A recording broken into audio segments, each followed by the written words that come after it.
There we go. All right, everybody, welcome to Book Think number 3. And today I have very special guest Chris Mohan from your YouTube channel, Chris Mohan, right? That's 100% correct, Charge. Yeah, Yeah. yeah. And Chris, we met through page chewing. We've done quite a few group discussions together and a couple podcasts and stuff like that. So I'm glad to have you on. Thank you very much for accepting. Delighted to be asked, Charge. Yeah. Anytime to get to talk about books, good, bad, or indifferent, it's always a pleasure. Yeah. And so tell us a little bit about your channel and what So you're doing my there. channel is my dumping ground for my thoughts on things in general. It started off as movies. Well, it actually started off as videos of my kids, and then the internet got weird, so I just had to make those all unlisted and private. Oh, yeah. when one of your videos of your kids has 4,000 views, you're like, I think maybe we're going down a wrong path here. So I then just flipped talking about movies, and then subsequently books and TV and whatever else is there. It is a good bit of therapy for me to kind of put my thoughts and kind of get them out there. And occasionally some people watch, which is obviously very, very nice, and comment. So Yeah. So I'll put that link to your channel down below. And but today you have elected a book that I haven't read yet. It's called Wistful Ascending by JCM Berne. Indeed. And this is self-published, right? It is. Yes. So Juice is about to release book number 5, I believe. Yes, I saw that. And so I was looking up some stuff about JCM Berne, who is also goes by Joe. And I noticed that he has a web page, and I was looking through that web page, and it says he has a little blurb about himself on here that says he's reached middle age without outgrowing the notion that superheroes are cool. Indeed. And and he's a code monkey by day, and by night he slaves over a hot keyboard to prove that superhero stories can be engaging and funny without being dark or silly. Indeed. And so does that pretty much sum up your experience with Wistful Ascending? Yes. So you'll appreciate this actually because of this very, discussion that you do where you get somebody to come on and talk about a book and sell it to you.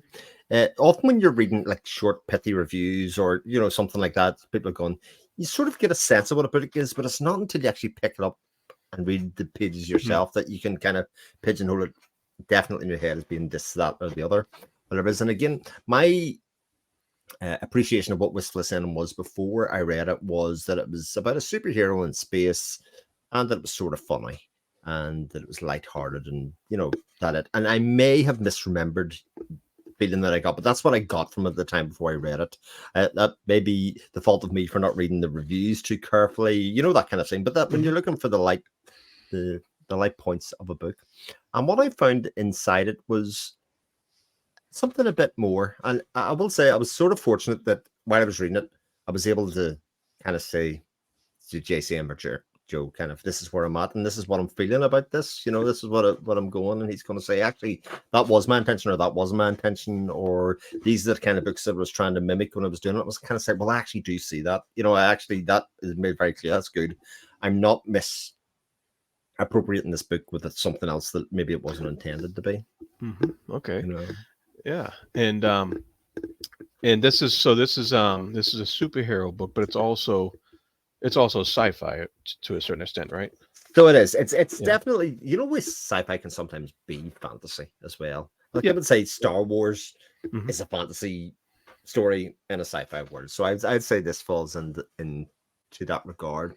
And the reason that I picked it, I have to say for yourself, is because from following your channel and what you're reading now, you have a bit of a history with the, again, maybe classic sci-fi, like pulpy kind of books that you would have mixed into your reading when you were younger, and kind of over the years to kind of say like you have an appreciation for that type of story. And I'm not saying that is what this is, but you can certainly recognize a lot of the ideas that are in there. So when you have like alien planets, you have overgrown species or flora of fauna that takes over, in a way. That idea, I think, are ones that pervade these books, if you know what I mean. So they are sort of recognizable to you, but okay. also trying to do something else new with it, if you know what I mean. And yes, but within a sci-fi fantasy setting, so there is definitely a space element. There's also a planet element to it as well. Oh, okay. And like, is there a time period this takes place in? Is it today or is it in the future? So it's not Earth, if that makes sense. So it Okay. is in another part of the world. So time, of course, has no meaning then, if that makes Okay. sense. So the time that we would think, oh God, this is after humans left Earth, etc. Like, yes, that's true, but also it doesn't really matter, because it's another set of species, it's another set of worlds, and basically our hero, who's a superhero, comes from a race of superheroes who are used to fight wars. And basically he's decided he's had enough of wars and fighting wars as a superhero, and he just wants to live his life, except he has a dark past that we don't really know about, but he's done some things in his past that he doesn't really want to revel in. He just wants to go and exist and do something other with his life to exist, and he finds himself in this space station called WISTFUL. Where he basically tows trucks in and out. So classic sci-fi, when they come into dock, they usually have a docking port and they come down slow and they make the attachment, whatever. In this world, they have ships that'll do that, but he'll also do it by hand because he can fly and he's got super strength, so he can go out and pull them in and bring them into dock as well. And that's basically his job. Practical application of superpowers. Exactly right. So in essence, he's a grunt, for want of a better word. He just kind of does this job that nobody else wants to do. It's a very solitary job, but it gives him value because he knows that without him, the ships wouldn't be able to dock as quickly and all of that kind of stuff. But that's kind of amusing. You don't often run into somebody with superpowers who gets satisfaction out of a day job like that. But it's very different to his other job. He's almost like a trolley boy, if you want, from a supermarket. He kind of takes people in with the last bit and says, "Look, I'll take the last bit to your car. Don't you worry about it, ma'am. I'll finish this bit off." So right. he just wants an existence which has some value, but he can go into the station, make his way around the station. He has a job to do, but he can also go to nice restaurants. People don't bother him. They're not worried about his past or who he was. They know he's a superhero of sort, but he's not exactly blasting people off the face of the earth. He's just he's flying out and pulling in ships, right? In the dock. So it seems to be like an underlying sense of humor going through this narrative as well, right? There is, indeed. So like the idea and the setup of the world is like one of, like, there's obviously serious overtones of things happened in the past that I'm sure get explored right throughout the series, etc. But at the heart of it, this guy doesn't take himself too seriously within that context. He's just getting by day to day. He's doing what he needs to, and he doesn't actually have that high opinion of himself. Saying, "No, this is beneath me. No, this is perfect for him." This is literally what he wants: is to just be the guy who does a job, and that's it. That's interesting. I have a picture here of the first book's cover. I'm gonna share with the audience here. There we go. So that's what that looks like there. Mm-hmm. That's a pretty cool cover. Do you know who did that? I don't know who did. It's actually the second cover, I believe, because I believe he had one done previously, and then this one was done. And it's one of those ones because it was the first time I was aware of WISTFUL Ascending is when it was released for Spiffbo. I think on 9, so it was 8. And it came out, and it has a very striking cover. But it almost is in that kind of playful, not serious manner, because it's a yellow jumpsuit. It's not even a cool colored jumpsuit. It's a yellow with blue tinting, and I kind of thought, oh, this is artistic license being used, but it's literally described exactly like this in the book. Oh, really? Yeah. Oh, we lost you for a second there. Oh, my camera has decided to go. I'll switch. All right. You're still with us, all right? I am indeed. Oh, okay. And this is book 1 of a series. It is. So it's, like I said, 5 books so far. Right. So I think I got pictures for 4 here. Yeah, those are the first 4 books in this series. And how long is the first book? So the first book in terms of pages it's quite a quick read. Like it's just short of 400 pages, and it's 396 as it goes. So quite readable, and within that they're quite short chapters. So what's it, 30 odd chapters? Yeah, late 30s in the number of chapters that you have in here. So none of them get too long.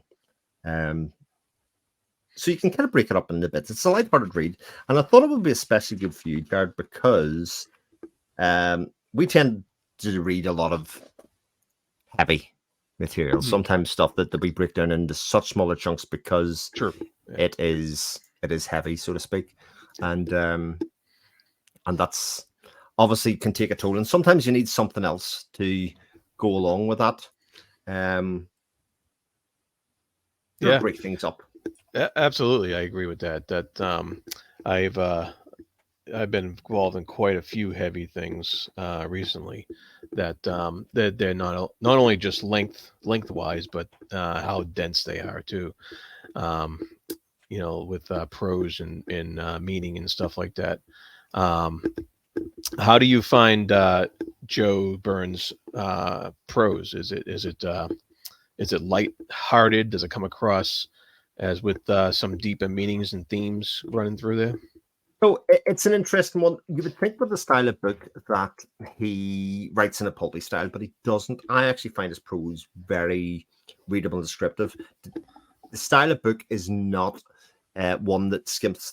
It is a certain level of dialogue. The one that struck me, and actually when I was speaking to Joe, he kind of reaffirmed this was his aim, was he was aiming for something like the Dresden Files in terms of style and in terms of tone. So there is quite a bit of dialogue in it, and the dialogue, in much the same ways as the Dresden Files, is pithy and smart and witty and funny. Some of the jokes I actually really laughed out loud, and maybe that's partly because of the age that we are, that kind of middle-aged guy. But maybe that's why I find it. So there's like jokes about being married for a long time. There's jokes about, reaching a certain stage of life and your body doesn't work the same way it used to, and all the same ways and the same functions. That's good. Yeah. As well. So you get an appreciation. Like I can identify with the main character in that way because of who he is. That's good. Yeah. All right. I'm going to pause this for a second and see if we can get your camera reset. Yeah. All right. Looks like we're back and technical difficulties over with for now. Tis the season. So yes, the writing style in general. Yes, I'd say that's what we were talking about. Yep. It isn't heavy in the way that we read a lot of heavy ways. It's very readable, but I also don't think it's dismissive or light, if that makes sense. I think there's plenty to get your teeth into. I really enjoyed reading, especially this kind of world, and maybe this is where you might appreciate it from the other type of books that you read, Jared, in terms of like you have to create and build a believable world, and one that you kind of are very comfortable in quite quickly. Especially when it comes to the planets, for instance, and come to the characters, you've got to get a sense of who these people are and the danger in it, and actually what it looks and feels like for it to work. Yeah. Yep. And it does that well. He brings that forth. That's good. All right, cool. All right, I can stop sharing that there. Okay, cool. All right, and so have you read beyond the first book? So I have started the second one just a day or so ago, which is quite great because doesn't have to be. I've been struggling for time, and then again because we read quite heavy books, and some of the books we're reading maybe not being as enjoyable at the moment as some of the other ones. Some of them are very enjoyable, some less enjoyable. I had called the first book a slump buster because I think these books are perfect for I need something else or something different to kind of reset and get me kind of getting 100 pages a day or 50 pages a day or something. And I thought, well, I literally called this a slump buster. I need the second book to get me going again and get me going. So that I did. I actually handed this lovely copy off to my son and said, look, he's struggling a little bit with his reading. He's just finished a big long series. He's like, I can't find anything to get me going again. I says, take Wistful Ascending off my hand. It might not just be completely age appropriate all the time for the jokes, but there's nothing too bad about it at all. I think you'll enjoy this a lot because like the chapters aren't too long. You'll find a bit of humor. You'll like the humor in it, and it'll get you into a point where you're like, oh, I want to spend more time in this world, or I like spending time in this world. I like the characters. I like the main protagonist and the people that are associated with him, including the non-human characters, which I'll probably talk about in a while. But you get a really good sense of a world here that's lived in. Nice. And have you read other superhero prose before? Not really. Like, as you probably realize, a lot of the superhero prose that a lot of us get are in graphic novels, and in comic book settings, and that kind of character. Yeah, comic format, but comic format. But in terms of superheroes, you are sort of talking about Dresden, who's like a superhero wizard, but it's not quite the same thing. And like, I suppose if you think about, a lot of fantasy books are superheroes because they can shoot fireballs out of their hands or control magic in some weird way. They're not that far from what the classic superhero is. Well, that brings me to a whole nother topic as far as superheroes are actually fantasy. But yeah, that's true. I thought that like the Marvel movies, in essence, especially as they stepped outside the famous ones, you kind of just went, oh, their archetype or the superpower is this, and that's a fantasy archetype in a lot of ways, Oh yeah, certainly is. Especially when you start getting into the superheroes have magic, and then it's just like, well, that's fantasy. That's fantasy, And my channel is the Fantasy Thinker, so I kind of take everything from the fantasy perspective anyway. For sure. That's my thing. So, for sure. But I think that's very true, Jared. In terms of people say, "Oh, I don't really like fantasy," or "Don't really read fantasy," and you go, "But you do." But you do. I mean, you do. Like, you can't get away from it. Like, a lot of modern culture is genre bending, so to speak. So you can't get away from it. Yeah, and it's like we're reading, Perdido Street Station, or actually finished it, but and it says it's genre bending, and it combines genres and all that stuff. But when you get right down to it, it's fantasy. Yeah, that's what it is, and sure. you can throw all the classifications you want at it, but it's fantasy. Yeah. And so you mentioned other races in this world there that Joe Byrne created. Is how many is it other races on the world, or is there other worlds with other races? So I've got to approach this from a couple of directions. So, are you a Star Trek fan, Jared?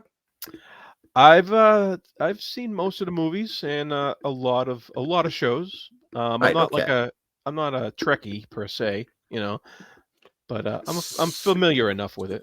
So Deep Space Nine, right? As a premise for a show, is that there's a space station beside a wormhole, and the wormhole connects to other parts of the universe, galaxy kind of thing. Yeah. That's Wistful. Wistful is right beside a wormhole. So there is at times when this wormhole will open and races will come through the wormhole. So I'd say, there's a way to play with that, I think, going forward for the rest of the rest of the books. For instance, a lot of the main themes and ideas that happen here in the races that we deal with here come through the wormhole in that case. So it is, I think in Deep Space Nine they talk about it is a space station with a strategic aim, if you know what I mean. So it is a place that basically controls this wormhole region. So there is that, and one of the things that comes through there is space bears. A space what? Space bears. Space bears. Bears. So BEAR. Oh, jeez. Excuse my New England accent. Bear. Well, I was going to try and do one myself, and I says, I'm better off just spelling it. This could go badly. The end of a beautiful friendship, Jared, could end in me trying to impersonate a New England accent. You don't want to hear my Irish accent, so we'll leave it there. I may have certain talents in life, but accents definitely isn't. They all sound like I'm Indian. So yes, they are space bears. who are a warrior race in a lot of ways. So they come to here, and very early on, I don't think it's much of a spoiler. They kind of challenge because of being a military warrior race. They want to assert their dominance over their people. So some of them decide to take on our superhero, and you can maybe imagine how that ends up or otherwise. Enough said there. Yeah. Yeah, so that creates a whole other dynamic about male bravado and male, ego, and how that comes forward, etc. All that kind of stuff. The Wistful itself is controlled by like an AI computer, so it's an AI runs basically. Okay. It's not controlled by humans at all. It is literally run by an AI, which is terrifying and frightening in its own little way. But it is a now that's a common trope in sci-fi. Yeah. So how does Berne handle that?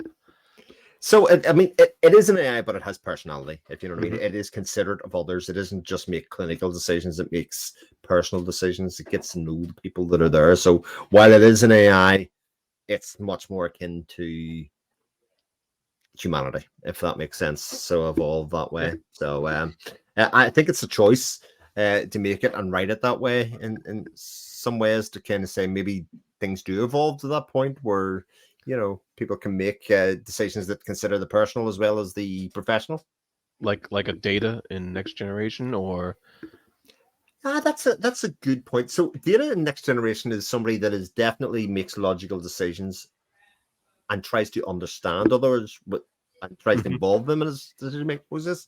I would say that Wistful kind of does a bit more than that, insofar as it tries to make good decisions based on the circumstances or the likely outcomes that the person would have done. So our hero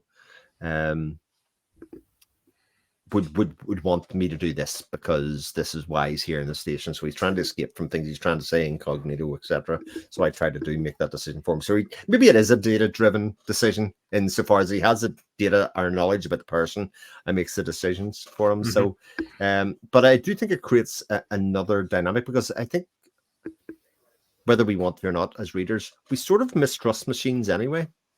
They always do the right thing. It always creates you another pressure point to kind of say, well, a human would do this, but is the AI going to do this, or is the robot going to do this in some ways? So yeah, well, I mean, it's kind of a relevant situation today, these days, sure. with all the AI fear mongering going on.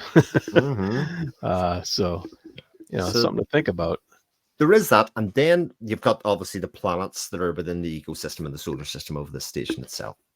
And the one closest to them is one that is kind of overgrown, classic fantasy, I would say, a fantasy sci-fi planet insofar. Very overgrown. It's dangerous. It's got kaiju all over it. So nobody can survive long on this planet because the kaiju will come and destroy you. And this kind of leads into what I think is the really interesting part of the book, which is it's full of mysteries. We have a wormhole that leads to a place. We have a planet that's got fauna, kaiju. We have a superhero with a past. We have an AI space station that has got places coming to and for. There's at least 4 mysteries there before we even get into the interconnected character bits. And so every page feels like, well, I'd really like to know more about that. Why is that like that? And you speculate. And you think, see. All right. So nothing. So there seems to be the room for a lot of gray area here, and no simple black and white answers. So quite possibly, yeah. And the idea, like I say, I like those bits where you can kind of go, well, I think they're doing that because of this. Trying to guess yourself like you always do, like any good whodunit or anything like that. It's like, well, that's to me, that's obvious they're doing that because that they and see if that's right, or they figure that out, or whether that avenue becomes closed off, or what happens. There is loads of stuff always happening here all the time, and like I say, the relationships between the crew members actually only give that more rather than less. Oh, good. All right. So you've laid out quite a bit of complexity there for such a short, easy to read book. And I think that's the bit that surprised me, Jared, if you know what I mean. When you kind of think, oh, it's just going to be about this one thing or this one mystery that they're going to solve, it is very clear, even after the first book, there are going to be lots of books in the series because there's lots of things to play with. There's lots of characters that you really want to spend more time with. We have a main character here, Rohan, who's just very, very interesting. You'll like him because he's like, people will know at the heart of it. He is a superhero, but he's a guy. He's a guy that's past his peak a little bit. You know, he's a guy that is looking for what's next in life. He's a guy that still wants to feel relevant. There's a guy with no dress sense. You know, so loads of things that I can identify with. I don't see any of those here. Yeah, exactly. Maybe it was a bit too close to home. Maybe that's why I liked it. All right. And it would behoove me to mention that Joe Byrne has his own YouTube channel, which I didn't realize earlier. I was looking around today, and so I'll put a link to his YouTube channel down here as well when we're done. And he has commented on one or two of my videos in the past, which was very nice of him, and I appreciated that. And I actually just ran into him in a live chat yesterday too, so that was kind of funny. Awesome. Yeah. And so, and I know you've probably either spoken with him or chatted with him online. Yeah, so he did a Friday night conversation with me once, and I always dread that, to be honest, Jared, on Steve's channel, because when people are like, they talk about it and you're like, I'm excited to read your book, but then the fear of God always goes to me, and I'm like, what if I don't like it? And you know that I'm reading your book. Like it's the worst thing. I'm not that person that will ever go back and tell somebody like it sucked. But I will celebrate it if I really enjoyed it. And in this case, I really, really, really did. Like this deserves all of the plaudits that go its way. And like I say, the fact we're now going to be 5 books deep is also like very exciting. Yeah. So I was just in the interest of full disclosure to my audience that, there has been interaction with the author before where you decided to come on and talk about this book. But that's that conversation is Friday Conversations on pagechewing.com with Steve from Steve Talks Books. Yeah. And so because he has authors on there all the time. He speaks to a lot of authors. So as you know, I do a lot of them with Steve and you do going forward. So there are, I mean, this isn't a one-off interaction, if you know what I mean. Sometimes you get around to reading people's books, sometimes you do not. Just like any book that you go to read, you just hope that you enjoy it. Like every book that you read, I'm not necessarily the critical reader to the point that I'll break something down and do that. But I'm looking for is enjoyment all the time out of my books. And that one specifically was with JCM Berne, Joe Byrne, and it was also with A.R. Witham, who was the other book I was really considering to bring to you, because Legend of Blackjack, again, I think is written for somebody who remembers being a young boy, you know, in much the same ways. And when you're trying to think of books that connect with people, you're looking at, you know, age, gender, all of those things, and trying to see the things that I got out of it might be the same for somebody else. So yeah, both those books were under high consideration because of that reason, you know. They're also not the type of books that you're ever like to see traditionally published, because they are sort of niche stories. Right. If that makes sense, you know. Traditionally published don't go, oh well, here we'll get a book that people only from males identify. Now, I don't think that's the case here, because there's very strong female writing and female characters in here. But I think, you know, in the cliff notes, I think some people could read it like that, you know, in terms of a brief, you know, male superhero, you know, male AI, that kind of stuff. I think actually some of the female characters are very, very strongly written. And in fact, I really hope some of the female characters in here make a reappearance, because their interactions, etc., are very, very strong. Oh, good. All right, that's interesting. You know, about the that's one of the things that fascinates me today about self-publishing and how far it's come. Because you know, I tried to self-publish 18 years ago, and back then it was, you know, format it yourself and throw a stock cover on it, and that was it, you know. Yeah.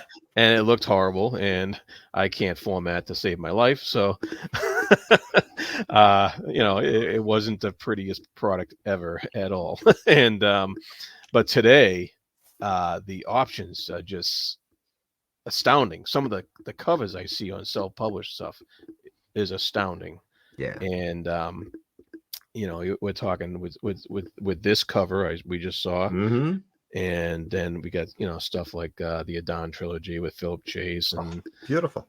beautiful covers, and even uh what's it, Von Roycroft, The Yes, I've Severing seen those Sun. ones. His Yes, cover is nice, a nice beautiful. painted cover, and there's others too. There's just beautiful, Yeah. and then but also we have, I think, a really good stock of deep, thoughtful writers in the self-publishing industry these days that are really knocking it out of the park, because the traditional publishers just can't afford to or don't want to take on these risks. Yeah. Well, there's Somebody's far more talented writers than there are spots to be traditionally published. I think that's Yeah, the truth, and I just love and celebrate the fact that we can still get those stories from those talented people and celebrate them. yeah, There's an avenue for that person to do it. I hope one day they make a lot of money out of it, because maybe they're not. It's not happening right now. It's a labor of love, a bit like you were talking about when you did it yourself, Jared. You yeah. started doing it for a creative reason and for a personal Hmm. reason. But if you can find stories that identify with people, and people will come back and come back for more like that. If you can get to a book 5, I think you're doing okay in terms of Yeah, having a readership and yeah, a and level of people that will engage with you. yeah, you hope that that all of them are making something off of Hmm. these ventures, because you want them to keep doing it. And and they all seem to have day jobs still.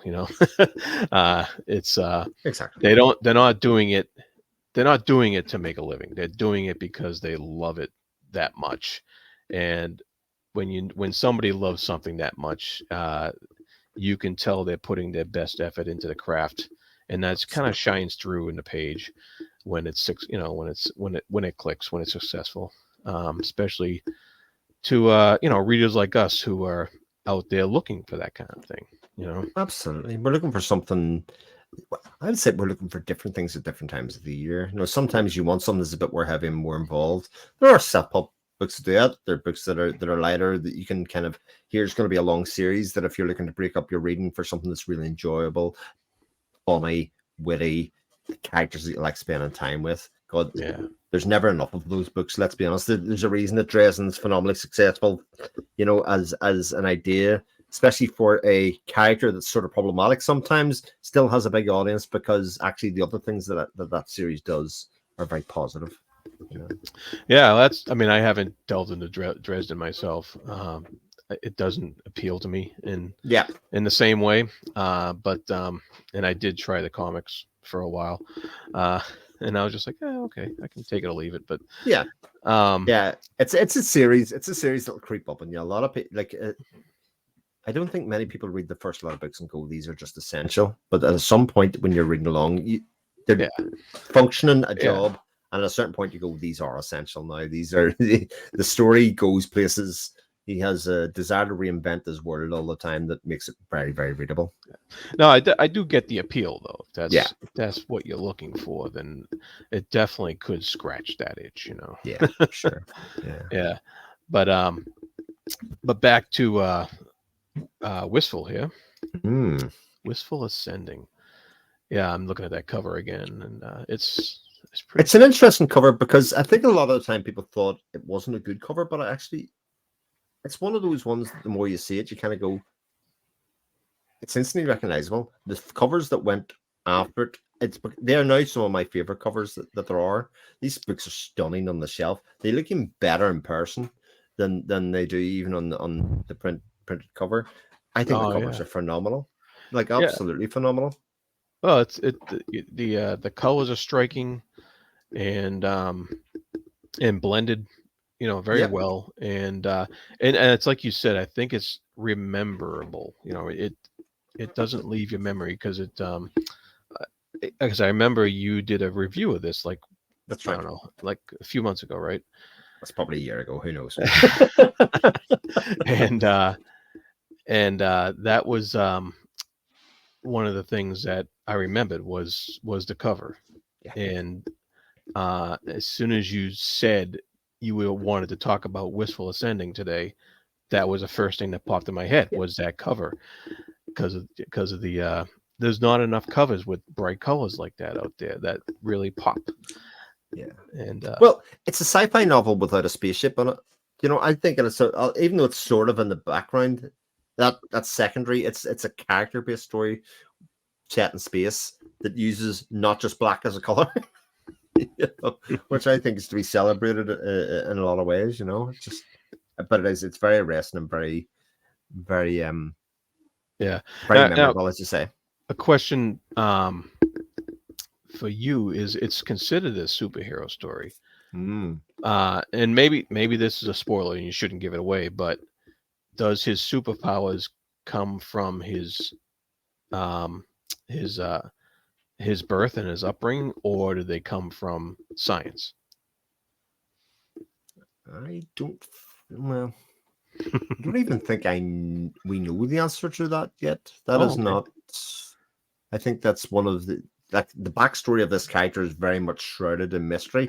They do Ah, explore actually a bit of it as they go through the story, because that's one of the mysteries that you're trying to unpick and unravel is actually okay. these things that he's done. What is it? What did he do?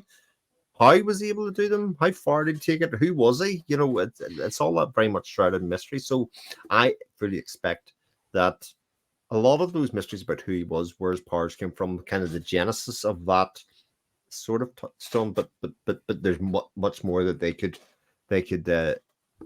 kind of glean over Okay. the last lot of books. I think that is definitely one of the play things All right. that you can do with this. So we're due for an origin story at some point. Probably, well, like any good superhero, you save the origin Like story any till good way later. superhero story. Yeah. Yeah. Oh, that's book 7 down the list. Let's do year 1. You know. Yeah. Well, in the chat last night, somebody asked how many books there were going to be, and there was a joke going around. There's going to be like 25 or something like that. Right. Yeah. but Yeah. um, but we'll see. Yeah. And how often has he put these books out? So there was a bit of a gap between 3 and 4. I think mainly because Joe has a day job, and you have your spurts. Yeah. But he's put it 4 and 5 out in the same year. Oh wow. Okay. So I think it'll be as soon as he has one ready, he'll get it out there and get it done. I think one. I don't know about when this was first released. When it came through, maybe it's in the back here. 2021 is that new cover art. Okay. So Oh, if that's that new cover art was maybe came along with book 2 or something, even if that was the case, that's a pretty rapid pace, I think, to all be right. to be putting So these maybe out. this is one of those cases of the pandemic, given time to write and Maybe well, go full speed into it or something. I suppose those of us that were already working at a desk, we're now working at a desk at our home.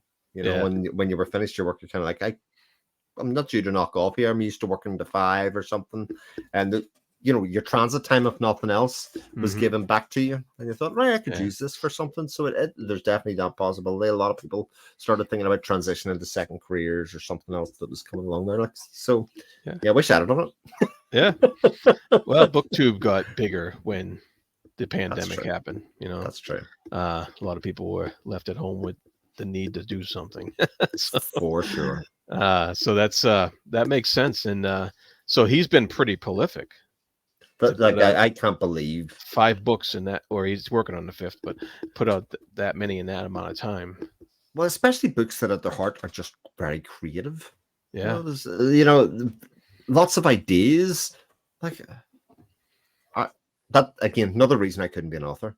I could have one good idea every now and again, but actually have lots of ideas and churn those out and think, oh, here's another one. I'm going to write another book with these kind of branches, because it's not just one storyline. In this case, it's 3, 4, 5 of them kind of weaving together. So, I think all that stuff's really, to be admired. Like somebody could be that creative over a long period of time. So yeah, good. Yeah, no, I have mad respect for anybody who can finish a novel. It blows my mind. I tried. It was a little too difficult for me, but yeah. You need to have dedication and an excellent work ethic, and just focus. You Yeah, have that's focus. self-discipline. Yeah, it's Yep. very, very tough. I would imagine once you get your first one properly out of the way and actually start to get the feedback, that it starts to beat itself a little bit. It's a bit like if you put a lot of time and effort into a YouTube video and you start to get some feedback on it, some comments on it, you kind of go, what's next? You know, I could do that, etc. It's a lot shorter space of creative time, but you know, it's a similar sort of vibe. That can happen. That can happen. You can also get in that sophomore slump too, you know. So, but no. So that's great. So to wrap this up, you of course have already said that I should be reading this book. Mm-hmm. Any last thoughts on to push me over the edge to grab this thing? Sort of grab it. So it's all about trying to find the time then. So a lot of us will buy books and put them on the shelves and then say, one day I will get to you. And in this case, I've got to find the right time to do this for you, which will probably be at the end of book 4 of Wars and Light and Shadow, when you've come off that high and you're like, there's nothing you will read in that kind of genre, that type of fantasy that is quite written the same, and you're like, I want to keep reading, and I want to keep reading something that's going to entertain me. I'm gonna prompt and suggest at the end of that book, and The Fugitive Prince, I'll go, let's knock this. Let's try and knock one of these out. Yeah, and then me and you, Varsh, will get a chat about it. That sounds like a plan. Very good. And is this available for e-reader? So it is. It's available on ebook. It's available on audiobook, and it's available on paperback and hardcover. The hardcovers look pretty astonishing, if you ask me. It's the same covers, but I love the colors of the covers. That's the thing when they line up. I have the first couple in the house, first 3 in the house here. So cool. That kind of. Well, that kind of fits into my plan to squeeze in a self-published book once a month. That's what I'm trying to do, and Wistful Ascending is it's going to be on a list, folks. So once again, thank you, Chris, for coming on Book Think number 3 here, and everybody can go to Chris's YouTube channel and check out what he's got going on there. He talks about movies and books all the time, and see the link down below. So and my camera occasionally works better on that as well. I apologize for the flickering, etc. But you know, that's all right. That's what it is. All right, thank you, everybody. Take care. And be good to each other.